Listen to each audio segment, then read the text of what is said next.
বন্ধুরা, এই মুহূর্তে এখনকার সবথেকে বড় বিগ ব্রেকিং আপডেটটি বেরিয়ে আসছে ইরান আর পাকিস্তানকে নিয়ে। আজ থেকে 2 দিন আগে আপনাদের নিশ্চয়ই মনে আছে যেখানে আমি আপনাদের ভিডিও জানিয়ে বলেছিলাম যে পাকিস্তানের ঘরের ভেতরে ইরান ব্যালিস্টিক মিসাইল আর ড্রোন দিয়ে অ্যাটাক করেছিল ভয়ঙ্করভাবে। যে অ্যাটাকের পরে পাকিস্তান সরাসরি সেই সমস্ত জায়গার কোনো ভিডিও ফুটেজ, সেখানে কোনো নিউজ এজেন্সিকে পর্যন্ত যেতে দেয়নি, যেটি সম্পূর্ণ সিল করে দেয়। মানে বুঝতেই পারছেন তাদের ড্যামেজটা কতটা হয়েছিল। যেমনটা ভারত যখন এয়ার স্ট্রাইক করেছিল সেম সিনারি কিন্তু তারা করেছিল। যেটাই হোক, আশা করি আপনারা বুঝতে পেরেছেন ইরানের দ্বারা ড্যামেজ কতটা হয়েছিল।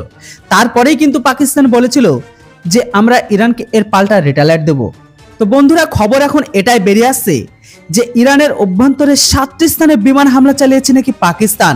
দেখুন, এখনো পর্যন্ত ইরানের তরফ থেকে এর উপর কোনো স্টেটমেন্ট আসেনি, যদিও ইরান কখনো কোনো কিছু লোকায় না, পাকিস্তানের মতো বা মিথ্যে বলে না। খবর বেরিয়ে আসছে এখন এটাই যে বালুচিস্তানে ইরানের প্রাণঘাতী মিসাইল ও ড্রোন হামলার পর পাকিস্তানের ইরান ভূখণ্ডের ভেতরে জঙ্গি লক্ষ্যবস্তুকে বিমান হামলা শুরু করেছে বলে পাকিস্তানের একাধিক সূত্র জানিয়েছে। বালুচিস্তান প্রদেশে ইরানের হামলার কথা স্বীকার করে একদিন পরে এই হামলা চালানো হয়েছে। পাকিস্তান বুধবার তার ভূখণ্ডে মিসাইল ও ড্রোন হামলা চালানোর জন্য ইরানের নিন্দা জানিয়েছিল, যার ফলে বালুচিস্তানের 2 শিশু নিহত, আরও 3 জন আহত হয়।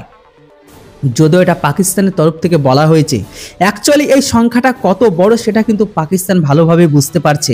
তাই তো সেখানে পাকিস্তান না কোনো ভিডিও ফুটেজ, না কোনো ছবি, আর না সেখানে কোনো নিউজ এজেন্সিকে যেতে দিয়েছে।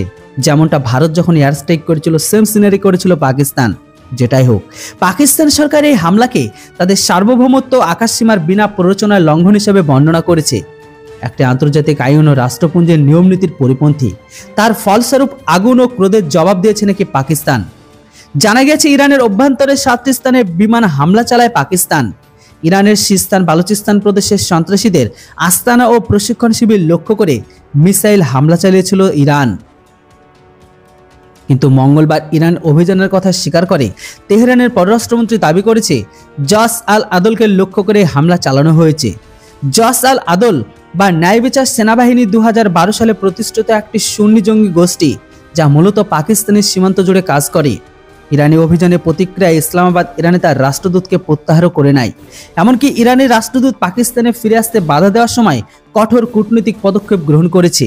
ইরানি সামরিক অভিযানের পটভূমিতে বালুস্তানের এই ঘটনাটি ঘটে যায়, আর ওই অঞ্চলের আগে থেকে ইরাক ও সিরিয়ার অবস্থানগুলি লক্ষ্য করে হামলা চালানো হয়েছে। তবে গতকাল বিমান হামলার পর গুরুতর পরিণতির হুঁশিয়ারি দিয়েছিল পাকিস্তান। পাকিস্তানের পররাষ্ট্র মন্ত্রণালয়ের মুখপাত্র মুমতাজ বালুচ আন্তর্জাতিক রাজনীতি লঙ্ঘনের বিষয়ে গভীর উদ্বেগ প্রকাশ করেছে। এমনকি দাবি করেছে যে 2 দেশের মধ্যে একাধিক প্রতিষ্ঠিত যোগাযোগ চ্যানেলে থাকা সত্ত্বেও এই হামলা হয়েছে। আসলে এই ঘটনা এমন এক সময় ঘটেছে যখন উভয় দেশের জঙ্গি গোষ্ঠীকে আশ্রয় দেওয়ার অভিযোগ মুখোমুখি হয়েছে, এমনকি সীমান্ত হামলা চালিয়েছে। প্রায় 900 কিলোমিটার দীর্ঘ এই অভিন্ন সীমান্ত দীর্ঘদিন ধরে ইসলামাবাদ তেহরানের উভয়ের জন্য নিরাপদের উদ্বেগের কারণ হয়ে দাঁড়িয়েছে।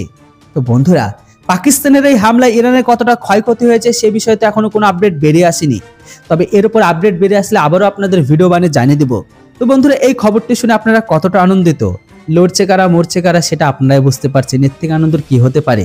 তবে এখানে সব থেকে বড় চিন্তার বিষয় এটাই, কেননা এই মুহূর্তে বাংলাদেশিরা কাকে সাপোর্ট করবে। কেননা কখনো আব্বু বানায় ইরানকে, কখনো আব্বু বানায় পাকিস্তানকে। আর এরা তো বেশিরভাগ বা অধিকাংশ লোক তো প্রো পাকিস্তানি। তারপরে আবার এরা কখন যে কাকে সাপোর্ট করে এরা নিজেরাও জানে না। তো এই মুহূর্তে দুটোই তো তাদের আব্বু। এখন কাকে সাপোর্ট করবে সেটাই দেখার বিষয়। এই বিষয়ে অবশ্যই আপনাদের মতামত কমেন্ট বক্সে লিখে জানান। Thanks for watching. জয় হিন্দ, বন্দে মাতরম।